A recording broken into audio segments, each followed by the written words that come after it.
আমরা ফ্যাসিবাদকে সরিয়েছি, হাসিনাকে সরিয়েছি, কিন্তু একটা ইন্টারিম গভর্নমেন্ট আছে। যে ইন্টারিম গভর্নমেন্ট আমাদেরকে অতি দ্রুত আমাদের সকলের মতামত নিয়ে একটা সংস্কারের মধ্য দিয়ে তারা নির্বাচনে যাবে, যে নির্বাচনটা অবাধ নিরপেক্ষ হবে, জনগণের হাতে ক্ষমতা হস্তান্তর হবে। সেখানে প্রতিবন্ধকতার সৃষ্টি করছে। এক, দুই হচ্ছে আপনি দেখবেন যে আমি একটু খোলামেলাই বলছি আর কি, অনেক সময় দেখা যায় যে অত্যন্ত দায়িত্বশীল রাজনৈতিক দলেরা তারা এমন এমন কথা বলছেন যেটা আপনার সামগ্রিক ঐক্যের জন্য খুব একটা আপনার উপযোগী নয়। এটা একটা সমস্যা।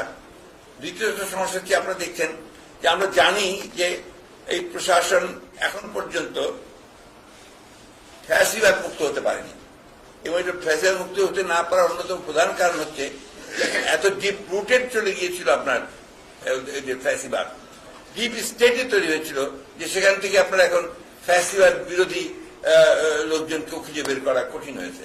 তাও তারা করছেন। এখানে আমাদের যেটা সবচেয়ে বড় প্রয়োজন সেটা হচ্ছে আমাদের ঐক্য অটুট রাখা, ধৈর্য রাখা, এই সরকারের সমস্ত কাজকে আপনার সমর্থন দিয়ে এগিয়ে নিয়ে যাওয়ার চেষ্টা করা। আরেকটা বিষয় যেটা আপনি দেখেছেন যে ইন্ডাস্ট্রিয়াল বেল্টগুলোতে যে অশান্তি সৃষ্টি করা হচ্ছে, এর পছন্দ তো সুস্পষ্টভাবে ফ্যাসিবাদের দোষরদেরই আপনার ইঙ্গিত আছে, এটা পরিষ্কার হয়েছে, বোঝা যাচ্ছে। এই জিনিসগুলো আমাদেরকে আপনার আজকে এই যে কথাটা আপনি যে প্রশ্নটা আপনি করলেন সেটাই আমাদের কাছে মনে হয়েছে যে একটা চক্রান্ত চলছে। উপরন্তু আপনি জানতে সোশ্যাল মিডিয়া ঠিক অতটা অভ্যস্ত নয়, তারপরেও আপনাদের কাছ থেকে শুনে বুঝি যে সীমান্তের ওপার থেকে আপনার আমাদের পতিত ফ্যাসিবাদী হাসিনা অডিও টডিও মাঝে মাঝে ফাঁস করে দেওয়া হয়, যেগুলোতে আপনার বিভিন্ন রকম বিভ্রান্তিকর খবর থাকে। অন্যদিকে আপনার আরেকটা প্রচারণা খুব চালানো হয়েছে, আবার শুরু করার চেষ্টা করা হচ্ছে, সেটা হচ্ছে যে আপনার বাংলাদেশে যারা ধর্মীয়ভাবে সংখ্যালঘু তাদের উপরে অত্যাচার নির্যাতন চালানো হচ্ছে, যেটা একেবারে টোটালি বাকওয়াজ। এটা আমরা শুধু নই, ভারত থেকে যে সমস্ত সাংবাদিকরা এসেছিল, অনেক এসেছিল, তারা পর্যন্ত এখানে এই সমস্ত তারা দেখে গেছে এবং তারা রিপোর্ট করেছে যে যেটা বলা হচ্ছে এটা সঠিক নয়। যেটা হয়েছে সেটা হচ্ছে রাজনৈতিক কিছু সমস্যা তৈরি হয়েছে, সেটা সবসময় হয়, হতেই পারে।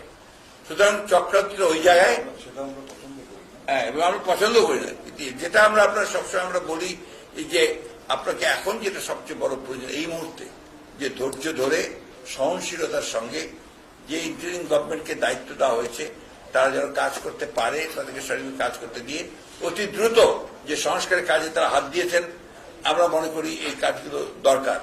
এই কাজগুলোকে খুব দ্রুত শেষ করে একটা নির্বাচনের দিকে যাওয়া, যে নির্বাচনটা একটা নিরপেক্ষ সরকারের অধীনে নির্বাচন হবে এবং আপনার একটা অবাধ সুষ্ঠু জনগণ ভোট দিয়ে তাদের প্রতিনিধি নির্বাচন করবে, তারপরেই আপনার বাকি কাজগুলো করা সম্ভব।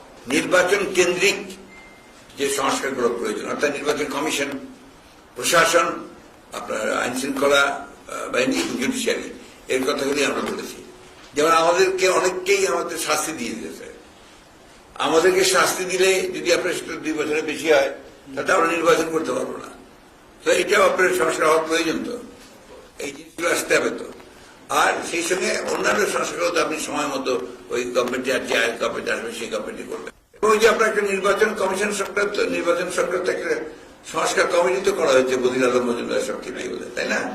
আমার তো মনে হয় অতি দ্রুত, এটা 2 মাসও আগের কথা না, এবং 2 মাসের মধ্যেই উনি যদি দিয়ে দেন তার একটা নির্বাচন, এটা একটা আপনার খুব একটা পরিকল্পিত একটা আপনার প্রচারণা, পরিকল্পিত অপপ্রচার। এবং এটা করেই তারা আপনার যারা দুষ্টু, যারা আপনার বলি সবসময় যারা ফায়দা লুটতে চায়, তারা এই ফায়দাটা লুটতে চায়। বিএনপি আর আওয়ামী লীগ তুলনা হতেই পারে না, কারণ আওয়ামী লীগ কোন গণতান্ত্রিক দল, হত্যাকারী একটি দল, আর বিএনপি হচ্ছে গণতন্ত্রকে জীবন্ত করার দল। 1975 সালে স্বাধীনতা ঘোষক শহীদ প্রেসিডেন্ট জিয়াউর রহমান, তিনি একদলীয় গণতন্ত্র ব্যবস্থা থেকে বহুদলীয় গণতন্ত্র নিয়ে এসেছেন, মাল্টি পার্টি সিস্টেম নিয়ে এসেছেন। Begum Khaleda Zia parliamentary form government নিয়ে এসেছেন।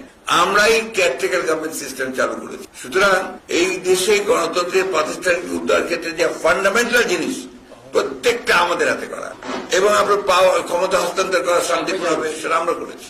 Thank you.